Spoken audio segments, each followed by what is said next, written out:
السلام علیکم، میں ضمیر احمد انصاری اور آپ دیکھ رہے ہیں زیڈ نیوز فار یو۔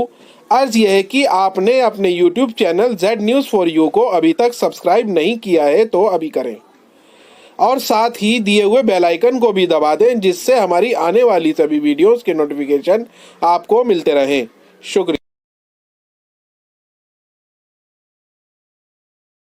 الحمد لله نحمده ونستعينه ونستغفره ونؤمن به ونتوكل عليه ونعوذ بالله من شرور أنفسنا ومن سيئات أعمالنا من يهده الله فلا مضل له ومن يضلله فلا هادي له وأشهد أن لا إله إلا الله وحده لا شريك له وأشهد أن محمدا عبده ورسوله أما بعد فإن خير الحديث كتاب الله وخير الهدي هدي محمد صلى الله عليه وسلم وشر الأمور محدثاتها وكل محدثة بدعة وكل بدعة ضلالة وكل ضلالة في النار۔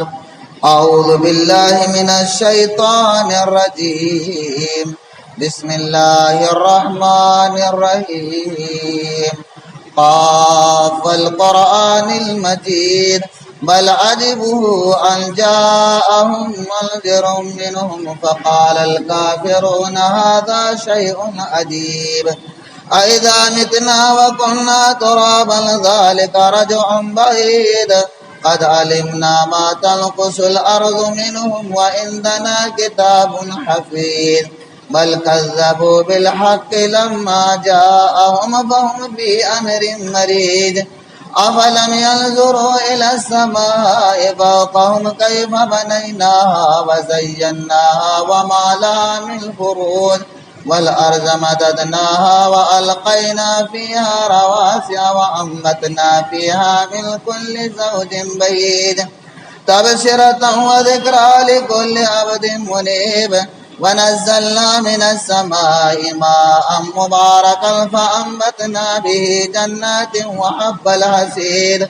والنخل باسقات لها طلع نضيد رزقا للعباد وأحيينا به بلدة ميتة كذلك الخروج كذبت قبلهم قوم نوح وأصحاب الرس وثمود وعاد وفرعون وإخوان لوط وأصحاب الأيكة وقوم التبع كل كذب الرسل فحق وعيد أفأينا بالخلق الأول بل هم في لبس من خلق جديد وقال الله تعالى في كلامه المجيد والفجر وليال عشر والشفع والوتر وقال النبي صلى الله عليه وسلم ما من أيام العمل الصالح فيهن أحب إلى الله من هذه الأيام العشر قالوا يا رسول الله ولا الجهاد في سبيل الله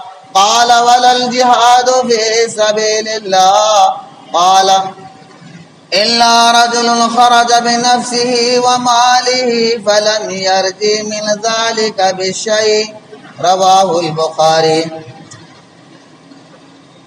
تمام تعریفیں، حمد و ثنا، عظمت و کبریائی، بڑائی، بزرگی، برتری اللہ رب العالمین کے لیے لائق اور زیبا ہے۔ وہی شان و شوکت والا ہے، وہی رب العزت ہے، اس کائنات کا خالق و مالک ہے، سب کچھ اس کے قبضہ قدرت اختیار میں ہے۔ وہ ساتوں آسمان سے اوپر اپنے عرش پہ مستوی ہوتے ہوئے ساری دنیا کا نظام چلا رہا ہے۔ درود و سلام ہو اللہ کے آخری نبی جناب محمد رسول اللہ صلی اللہ علیہ وسلم پر، کہ جن کے ذریعے اللہ رب العالمین نے ہماری ہدایت کا بندوبست کیا، جن کے ذریعے اللہ رب العالمین نے اپنے احکام ہم تک پہنچائے۔ محترم حضرات، آپ پر جتنا بھی درود پڑھا جائے، بھیجا جائے، کم ہے، کہ آپ کی سیرت کے اندر آپ کی ساری جد و جہد اور تکالیف مصائب موجود ہیں کہ آپ نے اللہ کے احکام پہنچانے میں اور اللہ کے بندوں کی زندگی سنوارنے میں کامیابی اور فلاح و بہبودی کے خاطر آپ نے بے شمار تکالیف اور مصائب کو برداشت کیا اور کسی بھی طرح سے کوئی سستی، کاہلی، غفلت، لاپرواہی کو کبھی اپنے قریب بھی نہ آنے دیا۔ آپ مسلسل شب و روز اللہ کے احکام اللہ کے بندوں تک پہنچاتے رہے تا حیات تک۔ محترم حضرات، آپ نے خطبہ مسنونہ کے بعد سورہ فجر کی صرف 3 آیتیں سماعت کی ہیں، جن میں اللہ تعالیٰ نے اس مہینے کے پہلے عشرے کے فضائل و احکام بیان کیے ہیں۔ یہ جو عشرہ چل رہا ہے، آج سے جو شروع ہوا ہے، یہ بہت ہی فضیلت اور مرتبت اور اجر و ثواب کا ہے۔ اس کی وضاحت، اس کے دلائل میں بعد میں لاؤں گا۔ پہلے ابراہیم علیہ السلام، جن کا اس عشرے سے خاص تعلق ہے، جنہوں نے اللہ رب العالمین کے احکام کی تعمیل میں اپنی ساری زندگی بسر کی اور اللہ کے حکم کی ذرہ برابر بھی انہوں نے نافرمانی نہیں کی، ہمارے لیے وہ اسوہ ہیں، نمونہ ہیں۔ اور اسی بات کا اللہ تعالیٰ نے ہمیں، ہمارے نبی کو حکم دیا وَاتَّبِعُوا مِلَّةَ إِبْرَاهِيمَ حَنِيفًا، کہ ابراہیم علیہ السلام نے لے کے پیدائش سے اور آخر تک امتحان اور آزمائش میں ہی زندگی گزاری، لیکن آپ ہر امتحان اور آزمائش میں کامیاب ہوئے، فلاح و بہبودی آپ نے حاصل کی۔ ابراہیم علیہ السلام عراق بابل کے اندر پیدا ہوئے، وہاں سے آپ نے سنا کہ آپ نے کفر و شرک کے ترک کرنے کے خاطر بے شمار تکالیف مصائب کو برداشت کیا۔ ابراہیم علیہ السلام ہر وقت اور ان کا یہی فکر اور سوچ رہا کرتی تھی کہ اللہ کے بندوں تک اللہ کے احکام پہنچا جائے اور کفر و شرک سے ان کو بچایا جائے، لیکن وہ ظالم، سرکش اور جن کے دل سخت ہو گئے تھے، وہ ہدایت پر نہیں آئے۔ ابراہیم علیہ السلام کی انہوں نے ایک نہ مانی۔ آخر کار ابراہیم علیہ السلام نے سوچا یہ لوگ میری دعوت سے مستفید نہیں ہوتے، تو مجھے اپنی توحیدی دعوت وہاں دینی چاہیے کہ جہاں لوگ فائدہ اٹھائیں۔ ابراہیم علیہ السلام نے وہاں سے پھر ملک شام کی طرف ہجرت کرنے کا جو ارادہ کیا، رخ کیا، اللہ تعالیٰ نے ان کے اس ارادے کو قرآن مجید کے اندر بیان فرما دیا۔ فرمایا وَقَالَ إِنِّي ذَاهِبٌ إِلَىٰ رَبِّي سَيَهْدِينِ۔ ابراہیم علیہ السلام نے ہجرت کا ارادہ کر لیا اور فرمانے لگے میں اپنے پروردگار کی طرف جا رہا ہوں، یہاں جہاں میرے رب کا کام آسانی سے ہوگا، میرے رب کی کام کی دعوت و تبلیغ جہاں پہنچے گی، لوگ عمل کریں گے، میں اب اس طرف ارادہ کرتا ہوں اور میرا رب میری رہنمائی فرمائے گا، میرے سارے معاملات میں اور سارے کردار میں اللہ رب العالمین بہتری کرے گا۔ ابراہیم علیہ السلام نے اپنی بیوی سارہ کو لیا، روایات کے اندر آتا ہے کہ بھتیجے لوط کو بھی ساتھ میں لے لیا اور شام کی طرف ہجرت کے ارادے سے نکل پڑے۔ ابراہیم علیہ السلام جب مصر کی سرحد سے گزر رہے تھے، دوسری روایت کے اندر یہ بھی آتا ہے کہ خاص طور سے دعوت و تبلیغ کے لیے آپ مصر گئے تھے، اس وقت یہ واقعہ پیش آیا۔ اس وقت کا بادشاہ نیت کا کھوٹا تھا، اخلاق کا، کردار کا گندا تھا، چال چلن خراب تھا۔ اگر کسی کے ساتھ کسی کی حسین جمیل خوبصورت عورت کو دیکھ لیتا تو اس کے شوہر کو مروا دیتا اور اس کی بیوی کو چھین لیتا تھا۔ ابراہیم علیہ السلام جب مصر سے گزرے، اس بادشاہ کو اس کے چمچوں نے، اس کے نوکروں نے بتلایا کہ ایک بڑی مسافر کے ساتھ حسین و جمیل خوبصورت عورت ہے، تو کہا کہ فوراً کہا کہ اس کو بلا کے لاؤ۔ جب وہ نوکر ابراہیم علیہ السلام کے پاس آئے اور پوچھا، ابراہیم علیہ السلام کو پہلے ہی علم ہو چکا تھا، معلوم ہو چکا تھا کہ یہاں کا بادشاہ گندا ہے، اخلاق کا، کردار کا، تو سارا کے پاس چپکے سے ان سے کہا کہ یہ میری بیوی نہیں، یہ میری بہن ہے۔ اپنی عزت بچانے کے خاطر ابراہیم علیہ السلام کے 3 جھوٹ ایسے تھے جن پر اللہ کے نبی نے فرمایا کہ ان پر اللہ کے ہاں کوئی مواخذہ نہیں ہوگا۔ کفر و شرک سے بچنے کے لیے، اپنی عزت بچانے کے لیے اور صلح کے خاطر۔ بہرحال سارا کو جب وہ لے گئے اور سارا سے کہا کہ تم سے بادشاہ پوچھے تو یہی بتا دینا، اللہ ہماری عزت و آبرو کی حفاظت کرے گا۔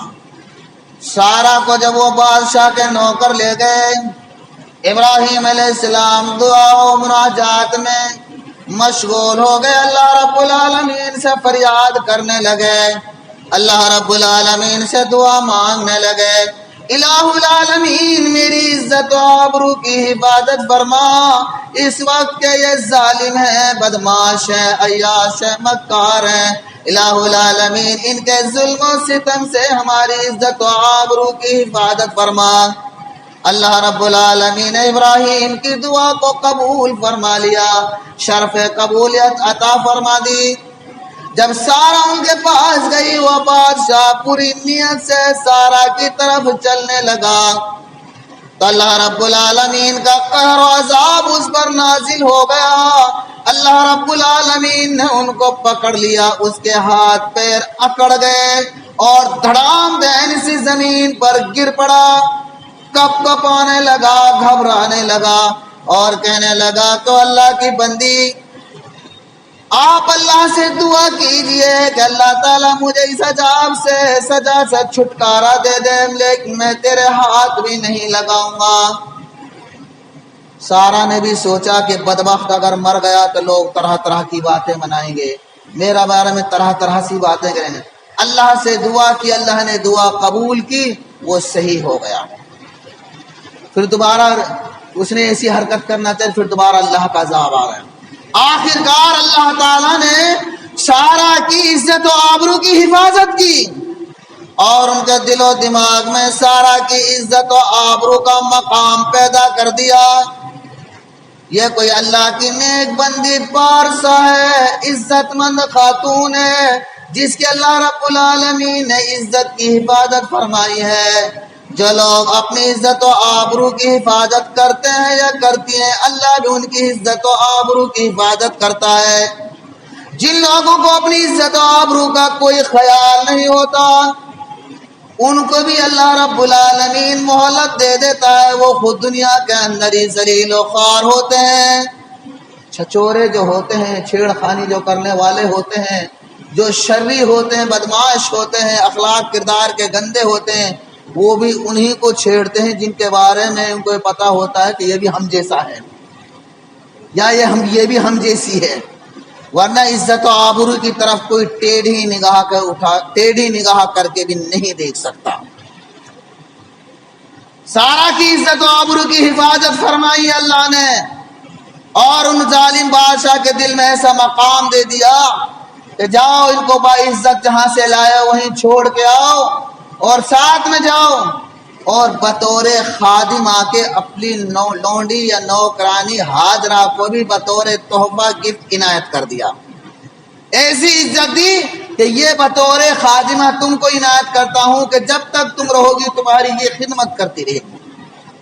ساتھ میں لے کے آئی ابراہیم علیہ السلام دعا میں مشغول تھے، سٹ پٹ کی جب پیچھے آواز سنی حاجرہ آئی۔ ابراہیم علیہ السلام نے پوچھا کیا ہوا؟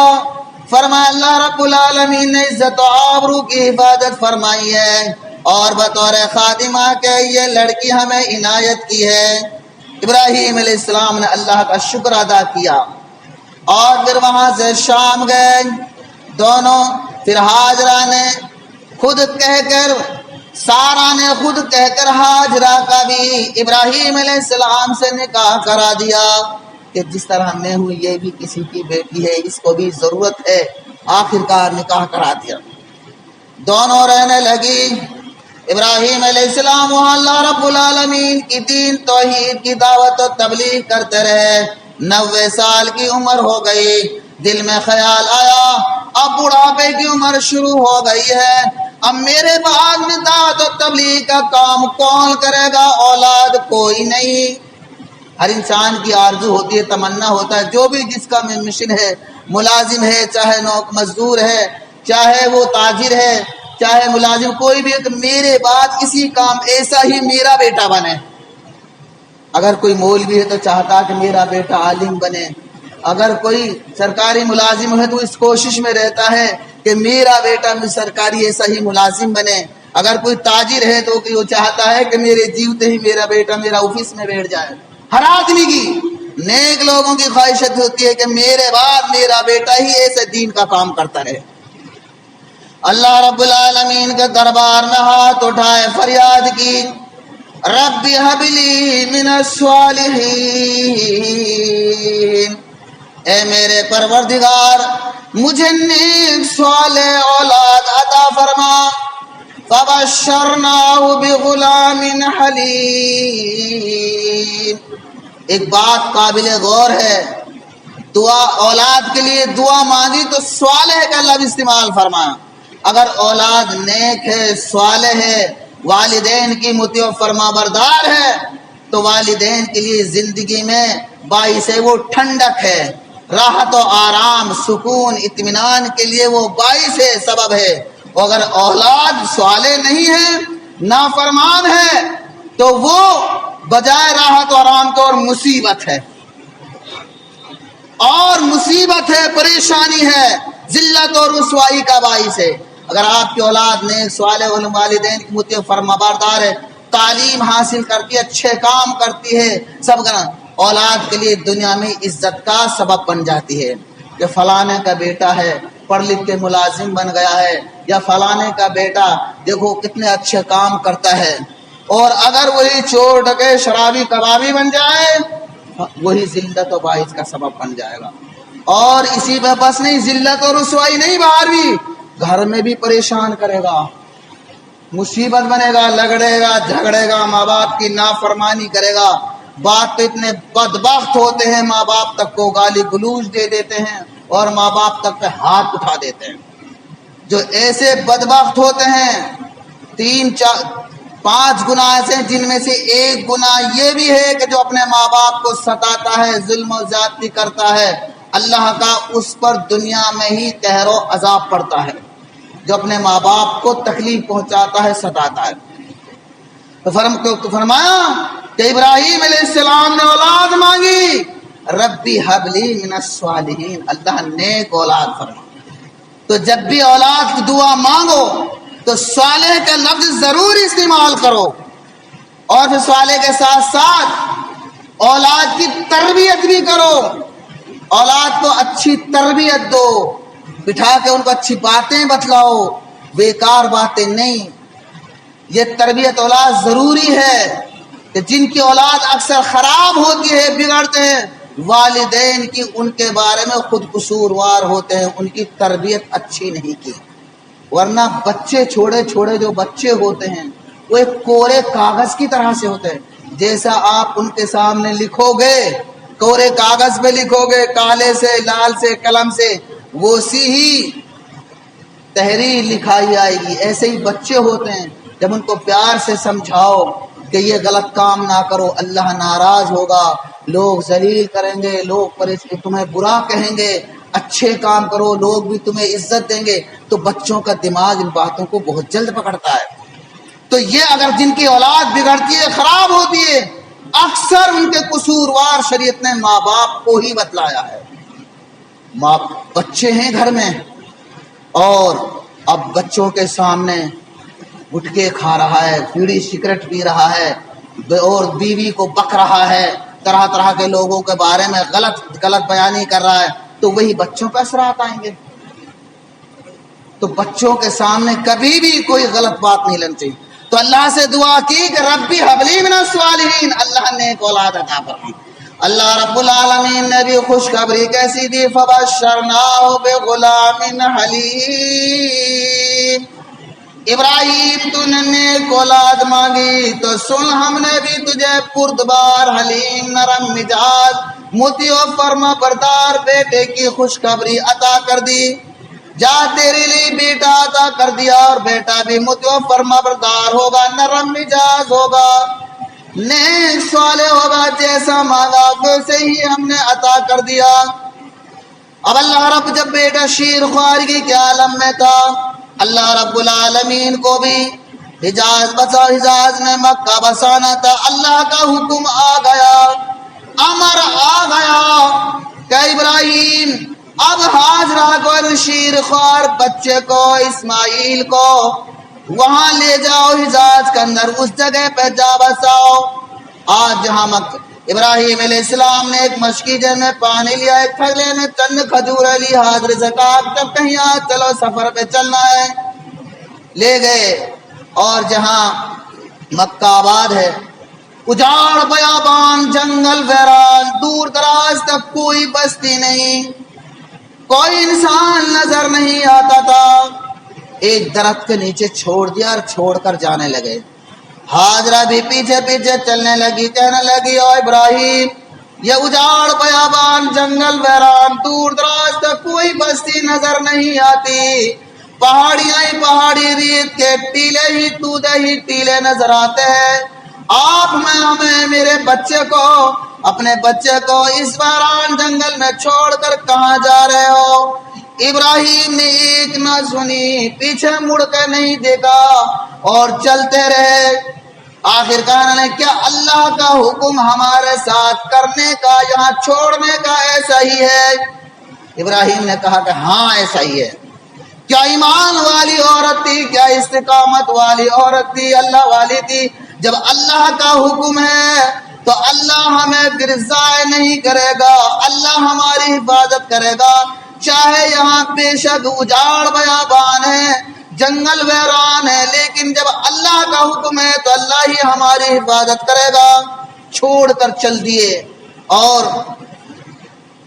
جب سنیا گھاٹی پر پہنچے تو اللہ رب العالمین سے دعا کی، فریاد کی، وَإِذْ قَالَ إِبْرَاهِيمُ رَبِّ اجْعَلْ هَٰذَا الْبَلَدَ آمِنًا وَاجْنُبْنِي وَبَنِيَّ أَن نَّعْبُدَ الْأَصْنَامَ۔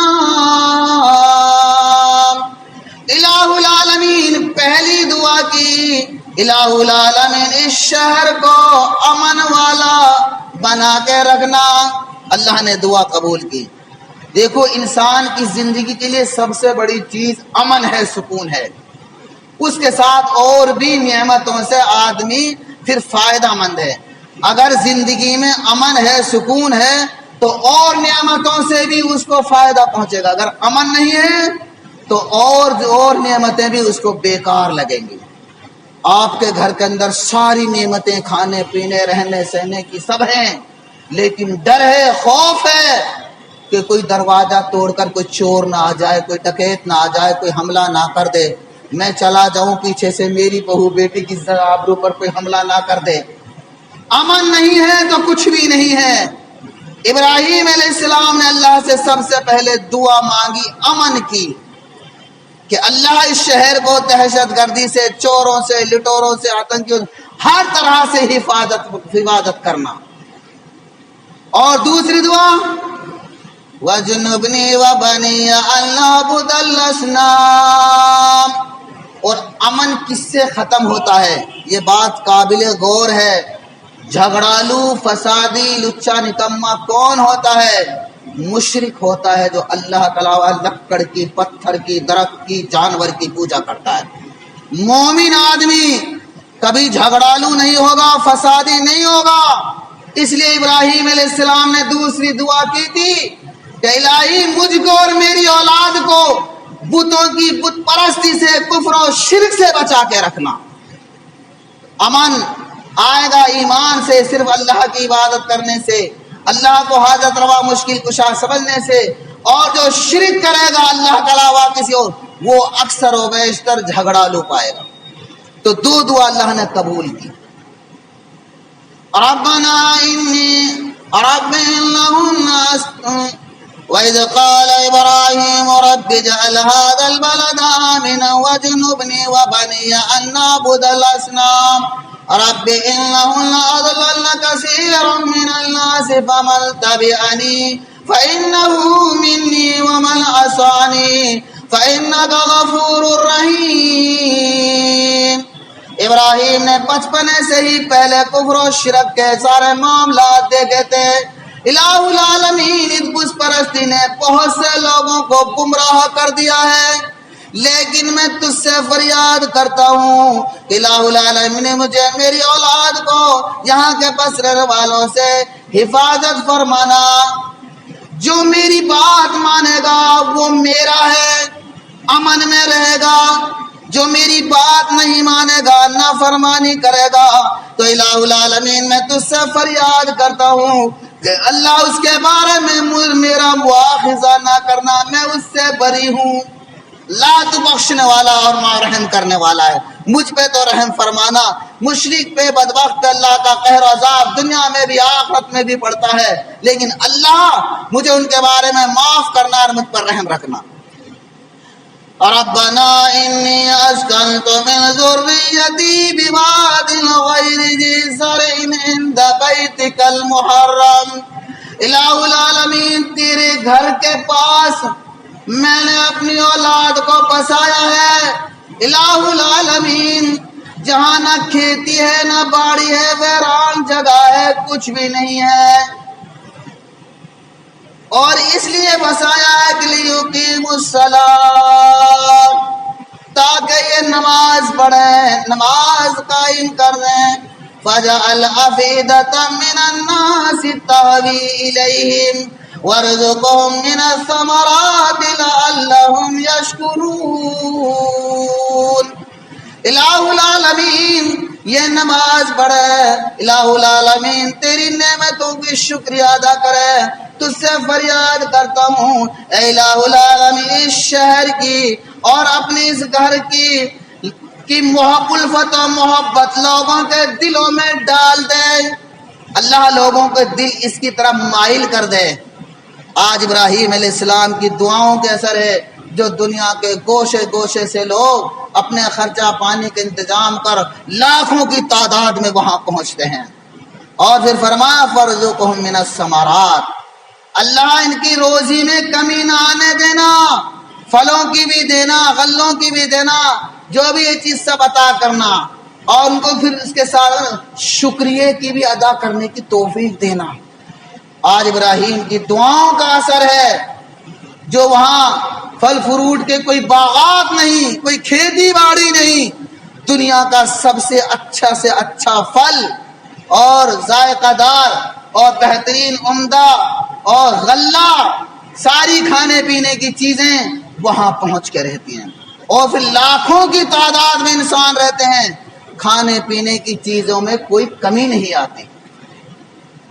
اور سب سے بڑی بات یہ کہ جہاں کھانے پینے ہوٹل وغیرہ رہتے ہیں وہاں اکثر و بیشتر گندگی رہتی ہے، اور مسلمان تو ویسے ہی بدنام ہیں گندگی کے بارے میں۔ ابراہیم علیہ السلام نے تو اللہ نے عہد لیا، اور ابراہیم نے پورا کہ راز تک پورا ہو رہا ہے۔ وَطَّهِّرَ بَيْتِيَ لِلطَّائِفِينَ، پاک صاف ستھرا رہتا ہے بالکل۔ جہاں لوگ ہوں گے تو گندگی ہوگی، لیکن لاکھوں کی تعداد میں رہتے ہیں۔ وَإِذْ بَوَّأْنَا إِبْرَاهِيمَ، اس آیت میں سورہ حج کے اندر کہ یہ دیکھو اللہ تعالیٰ کا کرم و فضل ہے کہ کتنی صفائی ستھرائی رہتی ہے، اور پھر اسی کے ساتھ ساتھ جتنی بھی دنیا کے اندر مساجد ہیں ان کے خادمین سے یہ بہت بڑا خوش قسمتی اور خوش نصیبی ہے جس کو اللہ اپنے گھر کے لیے خدمت کے لیے چن لے. اور چننے کے بعد یہ نہیں کہ بس میں ایسا ہی رہوں، نہیں، خدمت کو انجام دے. وَطَهِّرَ بَيْتِيَ لِلطَّائِفِينَ وَالْعَاكِفِينَ. اللہ دنیا میں بھی جب آنے والے لوگوں کے لیے صاف ستھرا رکھیں گے، ان کے رہنے پانے ضروریات کا انتظام رکھیں گے، اللہ دنیا میں بھی عزت دے گا، ان کی رزق روزی میں خیر و برکت کرے گا، اور آخرت میں تو بہت بڑا اجر و ثواب ہے. تو کہنے کا مطلب یہ ہے کہ کتنی صفائی سے، تو یہ سارا پورا ہی رکوع ابراہیم علیہ السلام کی دعاؤں کا ہے. مطلب یہ ہے کہ جب بسا دیا، چل دیے، اب وہ کھجوریں پانی ختم ہو گیا. سارا نے دیکھا خود کو بھی بھوک لگی، پیاس لگی، بچہ بھی بھوک پیاس، سینے میں دودھ ختم ہو گیا، بچہ بھی بھوک پیاس کی وجہ سے تڑپنے لگا، بلبلانے لگا. ماں کو اپنے بچے کی تکلیف پریشانی دیکھ کر نہ رہ گیا، سوچا کہ کہیں سے پانی تلاش کے لاؤ، ڈھونڈ کے لاؤ. قریب میں ہی مروہ پہاڑی تھی، بھاگ کے گئی، اوپر چڑھی، ادھر ادھر دیکھا، کوئی نظر نہیں آیا. وہاں سے پھر بھاگ کے گئی دوسری صفا مروہ پہاڑی پر گئی، اور وہاں سے چڑھ کر ادھر ادھر دیکھا تو کوئی نظر نہیں آیا. اسی پریشانی مضطرب عالم میں انہوں نے 7 چکر لگائے. اور جب انسان بھاگ اپنے کپڑے سمیٹ کر پکڑ کر اٹھا کر بھاگتا ہے، اس طرح بھاگنے لگی، پریشان ہونے لگی، تو لیکن کوئی نظر نہیں آیا. 7 چکر پورے ہو گئے. اللہ رب العالمین نے ان کی دوڑ کو فرمایا کہ ہاجرہ غم نہ کرو، گھبراؤ نہیں، تم اسی پریشانی عالم میں اپنے بچے کی پیاس کی شدت کی تلاش میں جو بھاگ رہی ہو، آج تمہارا یہ بھاگنا، یہ دوڑنا میں نے قیامت تک حاجیوں کے لیے مقرر کر دیا ہے. وہ بھی اسی طرح سے بھاگتے رہیں گے. ان الصفا والمروہ من شعائر اللہ. جس طرح سے تم نے دوڑ لگائی، اسی طرح سے حاجی بھی یہ صفا مروہ کی صحیح کریں گے، دوڑ لگائیں گے. آخرکار آواز آئی، ہاجرہ اپنے من میں کہنے لگی، کوئی آواز آئی ہے، چپ رہے، دھیان سے سنی. دوبارہ آواز آئی، کہنے لگا اللہ کے بندے، میری تو مدد کر سکتا ہے تو مدد کر، میرا بچہ پریشان ہے. آخرکار وہاں سے آئی جہاں بچے کو چھوڑ کر گئی تھی. بچہ بھوک پیاس کی شدت سے بلبلا رہا تھا، تڑپ رہا تھا. دیکھا جبرائیل علیہ السلام انسانی شکل و صورت میں وہاں بیٹھے ہیں یا کھڑے ہیں، اور کہنے لگا کہ اللہ کی بندی، گھبرانا نہیں، غم نہ کرنا، میں اللہ تعالیٰ نے تیری مدد کے لیے بھیجا ہوں. تجھے پیاس لگی ہے تو ایسا تجھے پانی اللہ کے حکم سے عطا کروں گا جو دنیا والوں کے لیے بھی شفا بخش بن جائے گا. جبرائیل نے اپنا پر یا ایڑ زمین پر مارا، پانی ابلنے لگا. اور کچھ باتیں اور بھی بتائی تھی. آخرکار حاضرہ اس پانی کو اپنے چلو سے مسکیدہ میں بھرنے لگی، اور پھر بھی جوش مار تلا اس کے منڈیر مارنے لگی، اور پھر بھی منڈیر سے اوپر سے جب پانی کودنے لگا تو کہنے لگی زم زم، ٹھہر جا، جس کے معنی ہیں. اللہ کے نبی نے فرمایا، اللہ اسماعیل کے والدہ پر رحمت نازل فرمائے، اگر اس کے منڈیر نہ باندھتی، زمزم نہ کہتی تو ساری دنیا میں بہتا ہوا چشمہ بن جاتا. آج بہت سے سائنسداں لوگ کفر و شرک کہتے ہیں کہ کچھ دنوں میں وہ ختم ہو جائے گا. وہ پانی قیامت تک ختم نہیں ہوگا.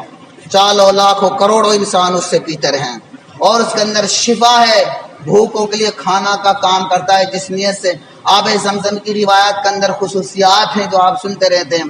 جس نیت سے بھی، نیک عمل کی نیت سے جو پیے گا، نیک مراد سے، اللہ اس کا دنیاوی وہ کام کرے گا، اخروی بھی وہ کام کرے گا. بھوکوں کے لیے اس میں غذا کا کام کرتا ہے، بیماروں کے لیے شفا کا کام کرتا ہے.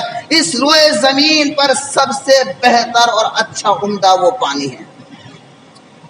چلے گئے سارا حاضرہ وہاں کام کرتی رہی. وقت بھی قریب ہوتا جا رہا ہے. آخرکار وہاں بسے. پھر بیت اللہ کی تعمیر کا واقعہ ہے جو آپ نے سن لیا. پھر قربانی کا معاملہ پیش آئے، وہ انشاءاللہ آپ آئندہ خطبے میں سنیں گے. تو میرا مطلب یہ ہے، آخر میں یہ بتانا ہے کہ جو یہ دن چل رہے ہیں ذی الحجہ کے آخری عشرے کے، یہ بڑی فضیلت اور مرتبت کے دن ہیں. علماء کے اس میں اختلاف ہے، لیکن امام ابن قیم رحمۃ اللہ علیہ نے 5 نقطے بیان کیے ہیں. راتوں کے اعتبار سے تو رمضان کی آخری عشرے کی راتیں افضل ہیں، اجر و ثواب کے باعث ہیں. دنوں کے اعتبار سے یہ 10 پہیے عشرہ افضل اور مستحب ہے. کیونکہ اس میں یہ بہت اہم بات ہے، کیونکہ اللہ تعالیٰ نے اس میں 5 خصوصیتیں رکھی ہیں. نمبر 1، امام ابن القیم نے 5 خصوصیت کے دلائل پیش کرے سارے علماء کے لیے جو قابل، اور محقق علماء نے ان کا اعتراف کیا کہ سارے دنوں سے افضل دن یہ ذی الحجہ کا پہلا عشرہ ہے، اور راتوں کے اعتبار سے رمضان شریف کی راتیں ہیں. اس میں کیا ہے؟ کیوں؟ پہلی دلیل تو قرآن میں ہے وَيَذْكُرُ اسْمَ اللَّهِ فِي أَيَّامٍ معلومات. پہلے نمبر پہ ذکر الہی ہے. اس عشرے کے اندر زیادہ سے زیادہ اللہ کا ذکر و اذکار کرو. مسند احمد کی ایک روایت میں آتا ہے کہ زیادہ سے زیادہ لا الہ الا اللہ پڑھو. مطلب یہ ہے تکبیر، تحلیل، تمجید اور تکبیرات میں ساری چیزیں آ گئی.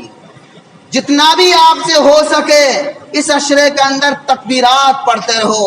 مسجد میں آؤ پڑھتے ہوئے آؤ، مسجد سے جاؤ پڑھتے ہوئے جاؤ، اور دکان پہ بیٹھو پڑھتے رہو. دیگر فالتو لایانی باتوں میں مت گزارو. یہ زندگی کے چند لمحات ہیں، یہ ہمیں ورنہ بآخرت میں پچھتانا رہ جائے گا اگر ہم نے اس زندگی کے لمحات سے فائدہ. دیکھو اللہ تعالیٰ کا کتنا بڑا کرم و فضل ہے. اللہ نے مہینوں میں کسی مہینے کی فضیلت زیادہ رکھی، کہیں دنوں کی زیادہ رکھی، اور کہیں اوقات کی رکھی، تو ان سے بھرپور فائدہ اٹھاؤ. اللہ نے سارے مہینوں میں تمہیں مشقت پریشانی میں ڈالنے کے لیے نہیں بنایا. صرف 1 مہینہ رکھا، دنوں میں صرف 10 دن رکھے، راتوں میں صرف 10 راتوں میں سے بھی 5 اور اہمیت کامل وہ رکھی، ساری راتیں نہیں. تو یہ دن ہیں جو زیادہ سے زیادہ اللہ کا ذکر و اذکار کرو، اللہ کا بڑائی بیان کرو، تکبیرات پڑھتے رہو. دوسری دلیل کہ دیکھو رمضان شریف کا مہینہ ہے، یہ عشرہ بھی روزے ہیں. روایات ہے کہ یہ بھی 1 سے 10 تک روز، 1 سے 9 تک روزے رکھنے چاہیے. اور پھر عرفہ کا تو ہی اجر و ثواب کا بچہ، اگرچہ وہ نفلی ہے لیکن اجر و ثواب کے اعتبار سے گرچہ ایک ضعیف حدیث آتی ہے، اس کے اندر اللہ کا نبی اس کو آتا ہے کہ جو شخص 1 روزہ رکھے گا اس کا اجر و ثواب پورے سال کے دنوں کے برابر ملے گا. اگر آپ نے 9 دن کے روزے رکھے تو 9 سال کے آپ نے روزے رکھ لیے. اسی طرح سے عرفہ کا روزہ آتا ہے. اللہ تعالیٰ 1 سال گزرے ہوئے اور 1 سال آنے والا، ابھی تو آیا بھی نہیں، گناہ بھی نہیں کیے، اللہ نے کا کرم دیکھو پہلے ہی اللہ نے معاف کر دیا. تو دوسری دلیل روزے ہیں. تیسری دلیل صدقہ و خیرات ہے. اللہ کے نبی صلی اللہ علیہ وسلم مسند رحمت کی بہقی کی روایت کہ افضل الایام الدنیا، کہ دنیا میں سب سے افضل ایام العشر یہ عشرے کے 10 دن ہیں. تیسری دلیل صدقہ و خیرات ہے کہ جتنے بھی ہو سکے اللہ انسان صدقہ و خیرات کرے. چوتھی دلیل کہ اس کے اندر اسلام کا ایک رکن حج ہے کہ حج اس عشرے کے اندر ادا کیا جاتا ہے. اور 5ویں دلیل پیش کی امام ابن قیم رحمۃ اللہ علیہ نے، 5ویں چیز ہے قربانی. انسان اللہ کا قرب اور نزدیکی، اس کی رضامندی حاصل کرنے کے لیے قربانی کرتا ہے. قربانی قرب سے ہے کہ جو اللہ کی نزدیکی حاصل کرنے کے لیے سب سے اہم چیز قربانی ہے. تو وہ قربانی بھی جو اہم چیز ہے جو آپ سنتے رہتے ہیں، جس کا بہت بڑا اجر و ثواب ہے، وہ انشاءاللہ آئندہ جمعہ کو ہوگا، قائد صاحب بیان کریں گے. تو مطلب یہ ہے کہ 5 دلائل ہیں کہ جو شخص ان 5 دنوں کی افضلیت و مرتبت کے لیے، تو میرے بھائیوں ان دنوں کو لاپرواہی میں یا دوسرے فضول باتوں میں مت گزارو. ان دنوں کو اللہ کے ذکر و اذکار میں گزارو، اللہ کا جتنا قرآن کی تلاوت ہو، تکبیرات ہو اور دیگر نیک اعمال ہو، یہ سال کے سب سے اہم دن ہیں، سب سے افضل دن ہیں، اجر و ثواب والے دن ہیں۔ اللہ رب العالمین سے دعا ہے کہ مولا، ایک روایت اور ہے، اللہ کے نبی نے حدیث ہے کہ ما من ایام عمل الصالح، اللہ کے نبی نے فرمایا کہ جو آدمی ان 10 دنوں میں کوئی اچھا عمل کرے گا وہ اللہ تعالیٰ کو سب سے زیادہ پسندیدہ ہے۔ آپ نے کوئی بھی نیک عمل دوسرے دنوں میں کیا، وہی عمل آپ نے ان 10 دنوں میں کیا تو اس کا زیادہ اجر و ثواب اللہ کو پسند ان 10 دنوں کا آئے گا۔ عمل وہی ہے لیکن زیادہ اجر و ثواب اور اللہ کو پسندیدہ ان دنوں کا ہوگا۔